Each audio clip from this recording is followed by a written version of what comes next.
உத்தமர் நம்முடைய தளபதி. அதன் பின்னர் தான் சட்டமன்ற தேர்தல் வந்தது. வாக்களிக்க சைக்கிளில் போனார் தளபதி. ஒரு சைக்கிள் பயணம் இந்தியாவின் தலைப்பு செய்தியாய் மாறியது. ஒவ்வொரு கட்சியும் அவருடைய பெயரை சொல்லி தங்களுக்கு விளம்பரம் தேடிக்கொண்டார்கள். ஆனால் விளம்பரத்தில் அல்ல, களத்தில் கவனம் செலுத்தினார் தளபதி. தன்னை நம்பிய ரசிகர்களை ஒவ்வொரு காலகட்டத்திலும் சரியாக முறையாக அரசியல்படுத்திக் கொண்டே வந்தார். அதை கவனிக்க தவறியது அடுத்தவர்களின் அறியாமை. ஒரு தவறு நடந்த பிறகு தண்டனை தருபவர் அல்ல தலைவர், தவறே நடக்காமல் தடுப்பவர் தான் நல்ல தலைவர். புதுக்கோட்டையிலும் பெரம்பலூரிலும் துப்பாக்கி சூடு பயிற்சி தளத்தில் நடந்த விபத்தை சுட்டிக்காட்டி அதுபோல் இனிமேல் நடக்காமல் தடுக்க வேண்டும் என்றார் தளபதி. புதுக்கோட்டை மாவட்டத்தில் பசுமலைப்பட்டி அப்படின்ற ஒரு இடத்துல புகழேந்தின ஒரு பையன், ஒரு 11 இயர்ஸ் இருக்கும். அந்த துப்பாக்கி சுடும் அந்த பயிற்சி தளங்கள் இருக்குல்ல, அதில் ஒன் ஆஃப் ஒரு ட்ரைனிங் செஷனில் அந்த குண்டு வந்து தவறாக அந்த பையன் மேலே பட்டு அந்த பையன் வந்து இறந்து போயிட்டாப்புல. அதுக்கப்புறம் அந்த பயிற்சி தளத்தை மூடிட்டாங்க. அந்த பையனோட ஃபேமிலிக்கு நிவாரணம்லாம் கொடுத்தாங்க. அதில் உண்மையிலே பாராட்டுக்குரிய ஒரு விஷயம்தான். அதுக்கப்புறம் கூட பெரம்பலூர் சைடில் கூட அதே மாதிரி ஒரு இன்சிடென்ட் கூட நடந்தது. பட் நல்லவேளை அங்கே உயிர் சேதம் எதுவும் நடக்கல. சொல்கிறேன், இந்த மாதிரி விஷயத்துக்குலாம் அதுக்கான காரணங்கள் என்னன்னு கண்டுபிடிச்சிட்டு அது கொஞ்சம் முன்கூட்டியே தான் மாற்றி பண்ணால் நல்லாயிருக்கும். இலவச சட்ட ஆலோசனை மையம், ரொட்டிப்பால் முட்டை திட்டம், குருதியகம், விடியகம், பயிலகம், நூலகம், விலையில்லா விருந்தகம், விலையில்லா வீடு கட்டி தரும் திட்டம், இப்படி ஒரு அரசாங்கம் செய்ய வேண்டிய வேலைகளை ஒரு தனி மனிதர் சத்தம் இல்லாமல் செய்து கொண்டே இருக்கிறார். அவர்தான் தளபதி.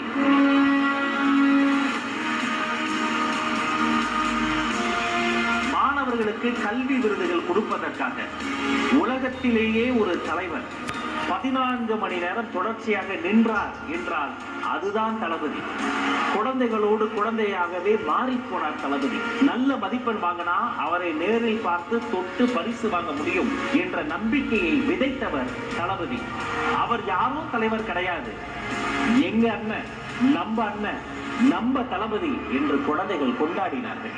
நீ படிக்கவே கூடாது என்று நாங்குநேரியில் ஒரு மாணவனின் கைகள் வெட்டப்பட்டனவே, அந்த வெட்டப்பட்ட கைகளை நேரில் வரவழைத்து பரிசு கொடுத்து, தம்பி நீ இன்னும் படி, பெரியாரை படி, அம்பேத்கரை படி என்று மாணவர்களை நல்வழிப்படுத்துகிற தலைவர் நம்முடைய தளபதி. நெல்லை மாவட்டமே மழை வெள்ளத்தில் மூழ்கிய போது அங்கு நேரில் சென்று நிவாரண பணிகள் செய்தார் தளபதி. ஒரு பக்கம் நெல்லை மாவட்டம் மழை வெள்ளத்தில் மூழ்கியது, இன்னொரு பக்கம் தளபதி மக்களின் அன்பு வெள்ளத்தில் மூழ்கினார். இப்படி நீண்ட நெடிய காலம் சமூக சேவை செய்து அரசியல் களத்தில் பயணம் செய்து தன் தொண்டர்களை பக்குவப்படுத்தி அவர்களை இன்னும் பலப்படுத்தி தன்னுடைய உச்சத்தில் இருந்த ஒரு இடத்தை தாண்டி மக்களுக்கு நல்லது செய்ய வேண்டும் என்பதற்காக தளபதி விஜய் களத்தில் குதித்த நாள் பிப்ரவரி 2, 2024 விஜய் மக்கள் இயக்கம் தமிழக வெற்றி கழகமாக உருமாறியது. பொதுக்குழு செயற்குழு கூடி பேசி புதிய கட்சியாக, புதிய சக்தியாக இந்தியாவில் பதிவு செய்யப்பட்டது. இணையமே ஸ்தம்பித்து போகின்ற வகையில் இளைஞர்களும் குடும்ப தலைவர்களும் பெண்களும் தமிழக வெற்றி கழகத்தில் தங்களை உறுப்பினர்களாக சேர்த்துக் கொண்டார்கள். உலகமே ஆவலோடு எதிர்பார்த்து காத்திருந்த தமிழக வெற்றி கழகத்தின் கட்சி கொடியை தளபதி அறிமுகம் செய்தார். வாகிப்பூ சூடி இரட்டை போர் யானைகள் கம்பீரமாக நிற்கும் தாவேகா கொடியை ஒரு குழந்தையை போல கையில் ஏந்தி காட்டினார் தளபதி.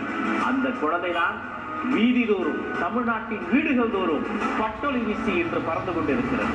சேலம் அருகே கட்சியின் பொறுப்பாளர்களுக்கு ஒரு நாள் அரசியல் பயிலரங்கம் நடத்தப்பட்டது. பயிலரங்கத்தில் அவர்கள் எப்படி இருந்தார்கள்? பயிலரங்கத்தில் பங்கேற்ற